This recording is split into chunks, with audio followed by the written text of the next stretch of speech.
Olha, parece que há um fascínio quase universal, não é? Por cidades perdidas, sítios que desapareceram. Sem dúvida. Hoje vamos mergulhar numa análise focada nestas narrativas, nestes mistérios. Temos exemplos como Atlântida, claro, e outros mais recentes, como Ratanabá, que surgiram no material que analisamos. Exato. A ideia é tentar perceber o que se diz sobre isto, separar um bocado o que é lenda do que pode ter alguma base. Ok? Vamos lá desconstruir isto. É um tema que mexe connosco, não é? A persistência dessas histórias, como vimos, diz muito sobre nós, Como assim? sobre a nossa imaginação, a busca por um passado talvez mais épico ou esquecido, o apelo pelo desconhecido, pelo que pode estar escondido. Uhum. Muitas vezes o que cativa é mesmo a falta de certezas, essa ambiguidade. Sim, faz sentido. As leituras que fizemos definem estas cidades perdidas, pronto, como locais que terão existido e depois, puf, desapareceram. Exato. Ou por catástrofes, ou engolidas pela natureza, pela selva, pelo mar, Ou simplesmente esquecidas, não é? Ficando só nos mitos. precisamente.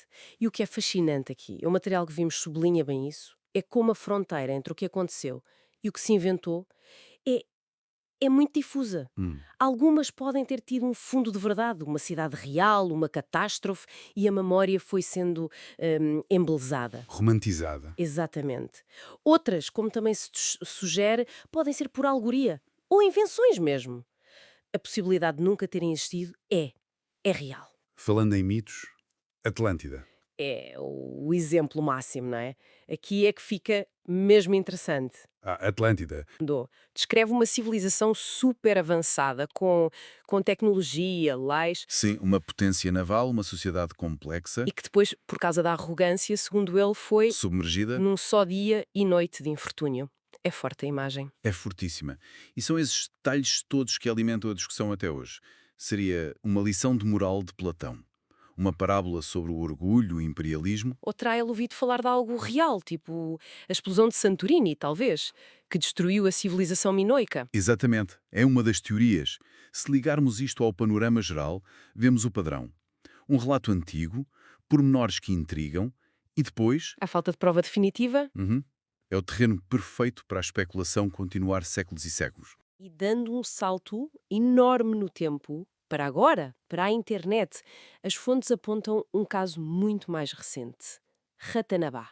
Sim, Ratanabá. Os relatos são, epá, são qualquer coisa. Falam de uma cidade gigante na Amazónia, no Brasil, anterior a tudo o que conhecemos, com pirâmides, túneis enormes, tecnologia. Tecnologia avançadíssima, ligações extraterrestres às vezes. Sim, tudo isso. Pois. As alegações são extraordinárias, de facto. Mas aqui o material que analisamos é muito claro. Não há provas. Zero. Não há qualquer evidência arqueológica, geológica, histórica, nada que apoie a existência de Ratanabá. As imagens de satélite que mostram são formações naturais. Ok. As narrativas parecem pegar em lendas locais, misturar com teorias de conspiração modernas, e isto levanta uma questão importante que as fontes tocam. Como é que na era da informação, narrativas sem ponta de fundamento científico conseguem não só aparecer, mas ganhar tanta força, ser aceitos por tanta gente? É verdade. Mostra como a desinformação circula, não é? Em certos meios online, principalmente. Precisamente. Então, o que é que isto tudo significa? Quer dizer, a ideia principal que parece sair destas leituras é que, não importa quase se são verdade ou não, estas histórias tocam num ponto qualquer. Uhum.